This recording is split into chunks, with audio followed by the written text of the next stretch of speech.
Terima kasih kepada Dr. Susi Husnia Dewi SPKJ. Acara selanjutnya adalah English program yang disampaikan oleh Mr. Jimmy. Kepada Mr. Jimmy dipersilakan.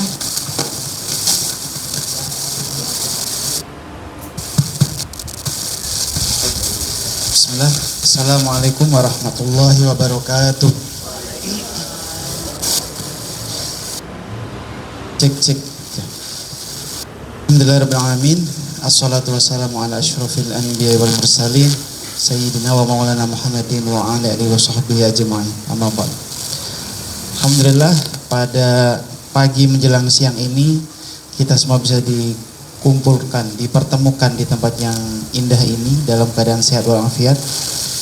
Itu tentu saja pantas sekali disyukuri, karena Allah telah memberikan kita nikmat yang tidak pernah kita bisa menghitungnya. Alhamdulillah. Dan semoga salawat serta salam tetap tercurah limpahkan kepada junjungan kita Nabi besar Muhammad sallallahu alaihi wasallam. Alhamdulillah. Baik. Tadi di awal saya sudah memperkenalkan sedikit tentang saya yang diamanatkan Dr. Yaya itu untuk mengingliskan IGS, ayah bunda. Karena di sekolah sebelum saya di sini itu kami memang sudah mengimplementasikan itu, dan para santri itu dari bangun tidur sampai tidur lagi mereka mampu dipaksa, yang awalnya dipaksa sehingga terjadi pembiasaan, akhirnya terbiasa berbahasa Inggris secara aktif dari Senin sampai Jumat. Di hari Sabtu dan Ahad mereka boleh berbicara bahasa Indonesia, tapi Senin sampai Jumat mereka diwajibkan berbahasa Inggris. Nah, Pak Yahya ingin IGS menuju ke arah situ. Jadi program-program dicanangkan untuk menunjang itu, dan tentu saja kita akan berproses.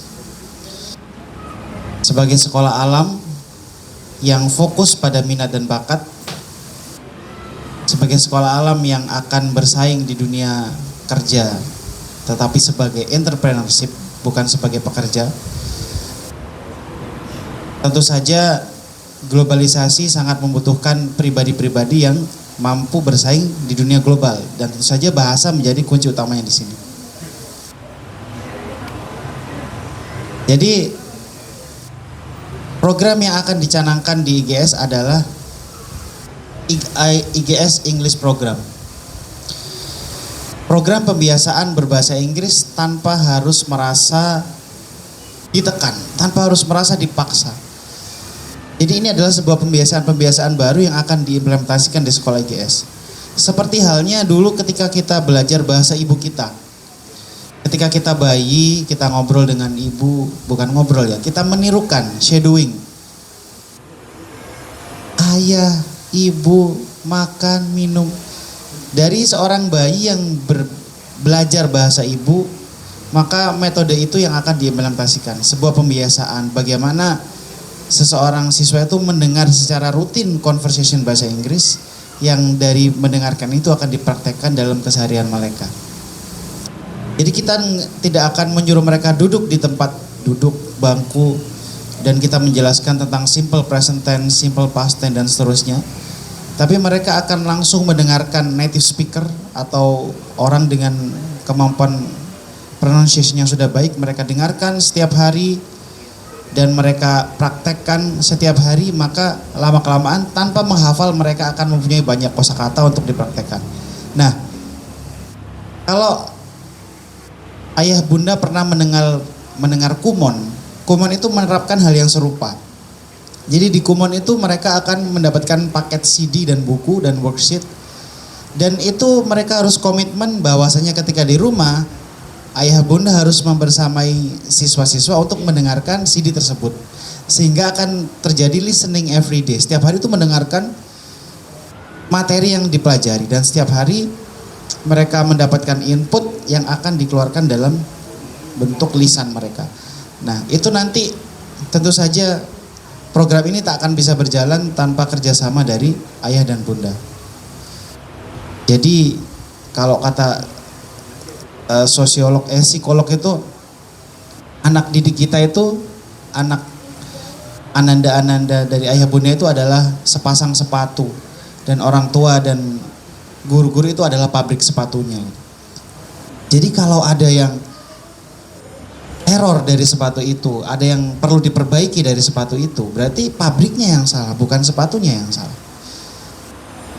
Jadi tidak ada istilah anak itu tidak pandai, tidak pintar, tetapi gurunya yang harus menyesuaikan apa yang dibutuhkan oleh anak tersebut. Jadi setiap anak itu adalah brilian. Ketika dia belum mencapai titik kebrilian itu, berarti metodenya yang belum ketemu yang benar. Ketika kita bertemu dengan Dava dengan gayanya yang sangat super power, kita harus bisa menemukan metode apa sih yang cocok untuk Dava. Kita ajak ngobrol dari hati ke hati sebagai teman. Berbeda lagi ketika ketemu Irsyad, bagaimana cara menangani Irsyad. Jadi setiap anak itu brilian dan tugas guru untuk menemukan itu, tugas orang tua untuk menemukan itu. Dan kita bersamai mereka sesuai kebutuhan mereka, maka kita akan bisa menjadi pabrik sepatu yang bisa memproduksi sepatu Nike atau Adidas yang harganya sangat mahal dan keren. Insya Allah. Next, Mister. Jadi apa yang akan kita lakukan nanti? Kita akan listening setiap hari. Dari listening itu anak-anak akan practicing. Dari practice itu nanti guru-guru akan memonitoring. Akan ada worksheet yang di situ bisa mengetahui ini Irsyad sudah sampai mana nih, udah sampai mana, frase yang mana, ekspresi yang mana. Kemudian project, kami akan membuat mini show panggung di lapang hijau kita. Di situ akan ada panggung yang memberikan kesempatan anak-anak untuk show off. Bisa itu bernyanyi bahasa Inggris, bisa itu berpuisi, bisa itu speech, retelling story. Nanti setiap anak akan berkesempatan untuk tampil di panggung mini show itu dan mereka akan membawakan project mereka.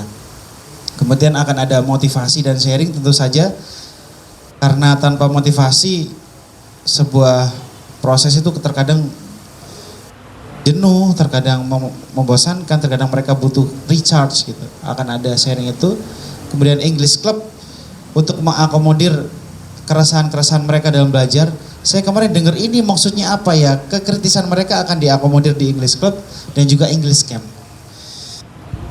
Nah, English Camp ini nanti insya Allah sebulan sekali atau dalam waktu yang disepakati mereka akan ngecamp nih di sekolah. Dan dalam waktu yang singkat itu, dalam Sabtu Ahad misalnya, mereka akan dibekali oleh vitamin-vitamin English yang dalam waktu yang singkat itu mereka akan dipush tanpa rasa terpaksa. Mereka akan dibuat English environment yang fun, yang mereka menikmati. Akhirnya secara tidak langsung dalam 2 hari itu mereka terakomodir oleh lingkungan English yang akan terbawa sampai waktu-waktu selanjutnya insya Allah. Mister, boleh next. Jadi tujuannya itu bukan mahir mengerjakan TOEFL, IELTS dan seterusnya, tapi goals dari English Project ini adalah speaking active. Jadi outputnya ya seperti kita sekarang bisa berbahasa Indonesia dengan lancar. Program ini bertujuan untuk anak itu pede, anak itu tidak malu, berani untuk ngomong bahasa Inggris dengan siapapun yang ada di sekitar mereka di IGS. Jadi goalnya adalah speaking. Dari listening mereka akan speaking seperti bayi yang mendengarkan orang tuanya dan akhirnya bisa mengucap sepatah 2 kata dari mulutnya sendiri. Kedepannya akan full dari Senin sampai Jumat insya Allah. Tapi berproses, entah dalam kurun waktu sekian bulan baru full day itu akan berjalan. Kita akan mengawali dari 1 pekan 1 hari. Mereka akan mempraktekkan English Day dan mereka akan memakai kalung seperti ini, terus ada buku. Ketika mereka kesusahan maka mereka akan mencatat. Irsyad nih mau beli es teh, tapi ada frase yang ketika dia ucapkan itu, waduh apa nih bahasa Inggrisnya? Dia akan tulis, nanti akan ada konseling yang mengakomodir gimana kebutuhan hari ini, kalimatnya apa yang nggak tahu artinya, nanti akan ada monitoring dan seterusnya. Jadi mereka akan memahami kalimat bahasa Inggris itu sesuai kebutuhan sehari-hari. Gak muluk-muluk topik-topik lain yang gak mereka praktekkan seperti itu. Oke, Mister? Listening, jadi ada daily itu harian.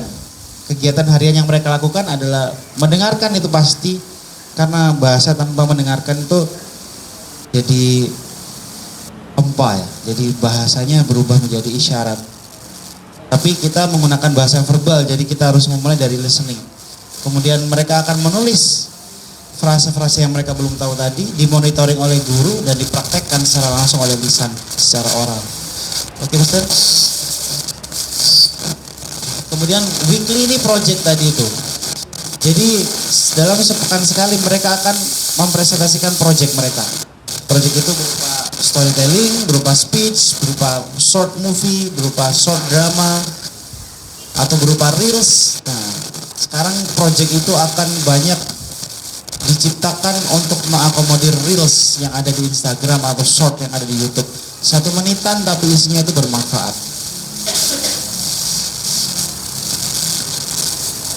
Ini adalah monthly atau weekly, panggung besar yang isinya itu sharing. Akan ada 1 murid yang didengar di situ speech, akan ada guru yang memotivasi mereka. Mereka akan berkumpul, berkomitmen untuk mengimplementasikan program ini agar tetap jalan. Semangat itu harus tetap ada, karena mau nggak mau Inggris itu ada di sekitar kita, apalagi di era globalisasi sekarang. Seseorang yang mahir di bidang IT, mereka nggak bisa meninggalkan IT ketika coding. Anak yang sukanya berdagang, mereka akan berinteraksi dengan orang-orang yang berkomunikasi dengan bahasa Inggris di sosial media mereka. Bahkan anak kecil yang main games, ketika games itu harus berinteraksi dengan orang sekitar itu berbahasa Inggris. Dan ternyata tidak sedikit games itu menstimulus anak sampai pada titik mahir berbicara bahasa Inggris. Saya menemukan fenomena ini di sekolah sebelum saya di sini. Ada 2 orang anak bahasa Inggrisnya sangat fluent, udah kayak native speaker. Ketika saya tanya, kamu kursus di mana? Saya nggak pernah kursus, Mister. Kok bisa sekeren ini bahasa Inggrisnya? Saya belajar bahasa Inggris dari YouTube dan dari game. Dari game yang dia mainkan, dia harus berkomunikasi dengan orang luar negeri. Dari situ masuklah dia dengar, dia praktekkan. Dia searching di YouTube, dia dengar, dia praktekkan. Jadi bahasa itu, kalau kata orang Jawa itu, weting trisno jalaran soko kulino. Seperti halnya jatuh cinta karena terbiasa. Bahasa itu ada karena kita terbiasa. Kebiasaan-kebiasaan itu yang akan kita tanamkan dalam diri anak itu sehingga mengalir begitu aja. Gak ada tekanan, tiba-tiba mereka udah tahu banyak kosakata nih. Tiba-tiba mereka tahu banyak frase. Mereka mengerjakan project dan akhirnya mereka akan fluent di waktu yang sudah ditentukan, insya Allah. Next, Ustaz. Resiko yang kemungkinan dihadapi itu malu. Shy itu malu. Bagaimana seseorang yang masih ada di negara yang bahasa Inggris itu sebagai bahasa asing, mereka akan malu pada umumnya. Dikira sok Inggris nanti, malu saya karena lidah saya medok dari Jawa. Kalau bahasa Inggris susah. Malu itu akan kita lawan nanti dengan motivasi dan bisa dari listening music, watching movie, podcast dan seterusnya. Kemudian beberapa anak juga ada yang pesimis, saya nggak bisa bahasa Inggris, sudah itu menjadi mindset mereka dan akhirnya mereka susah untuk diajak maju. Tapi itu juga akan kita lawan. Dan resiko berikutnya adalah talk less. Jadi karena sudah tahu ada English Day nih, saya bicaranya sedikit aja hari ini. Semua itu adalah resiko yang akan kita jawab dengan alternatif lain yang membuat mereka senang. Yang penting senang dulu. Belajar bahasa itu yang penting senang, fun dulu. Jangan menganggap ini sebagai tekanan. Karena mendengarkan itu mudah. Dan mendengarkan yang akan ditawarkan di sini tuh ketika mereka masuk sekolah, conversation itu akan sudah, lagu-lagu pendek itu akan sudah mereka dengar. Itu secara ekstensif. Kemudian di kelas nanti secara intensif dimonitoring. Ketika perpaduan ekstensif dan intensif nanti akan menjadikan sebuah listening yang komprehensif yang akan mereka implementasikan lewat lisan mereka. Dan harapan kami tentu saja ketika di rumah nanti akan ada audio yang harus mereka dengarkan, barangkali cuma 5 menit aja. Yang penting itu rutin. Ketika ada input listening, itu akan membekas nanti ketika diulang-ulang. Sama seperti Al-Fatihah yang sampai sekarang itu kita ucapkan tanpa mikir udah. Dalam keadaan apapun udah bisa Al-Fatihah dari awal sampai akhir. Dan bahasa yang kita dengarkan secara berulang-ulang akan tertanam dan akan menjadi mudah diucapkan untuk kedepannya. Project monitoring semua guru akan terlibat, bukan hanya saya, bukan hanya tim bahasa Inggris, tapi semua guru di kelas akan terlibat memonitori anak-anak. Next, Mister. Ini yang tadi sudah disampaikan ya. Udah, next. Ini contoh kayak ini, coba klik. Nanti saya akan buat sendiri sesuai kebutuhan mereka. Ini hanyalah sebagian contoh yang ada di internet, yang ada di YouTube. Bahwasanya scrolling itu sudah menambah wawasan kita. Nah, conversation. Ada suaranya, Mister?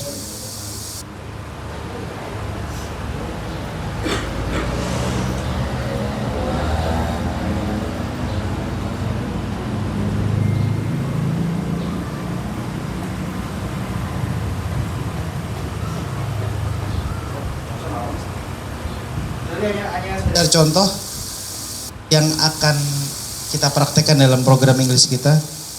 Intinya Dr. Yaya itu ketemu saya, kemudian kita ngobrol, menawarkan tantangan ini gitu. Dan saya tertantang, saya datang ke sini dan semoga Allah mudahkan dengan bantuan seluruh pihak, baik itu guru maupun wali murid, orang tua. Untuk kita yakini bahwasanya bahasa Inggris itu memang diperlukan dan kita tidak bisa pungkiri itu.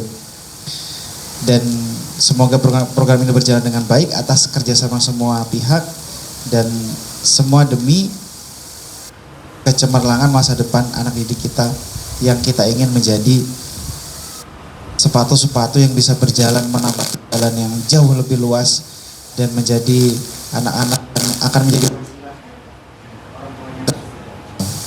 Barangkali itu yang bisa saya paparkan ayah bunda.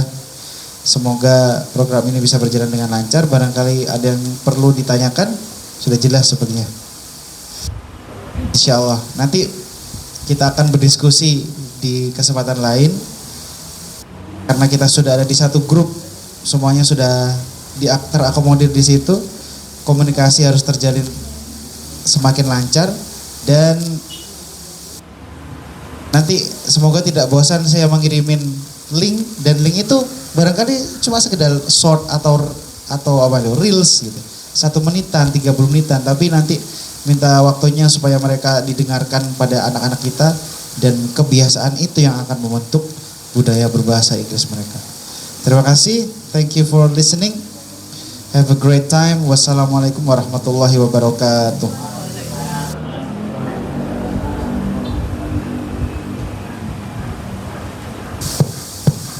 Terima kasih kepada Mr. Jimmy. Acara selanjutnya adalah sambutan dari penanggung jawab program magang yang akan disampaikan oleh Miss Dinda. Pada Miss Dinda dipersilakan.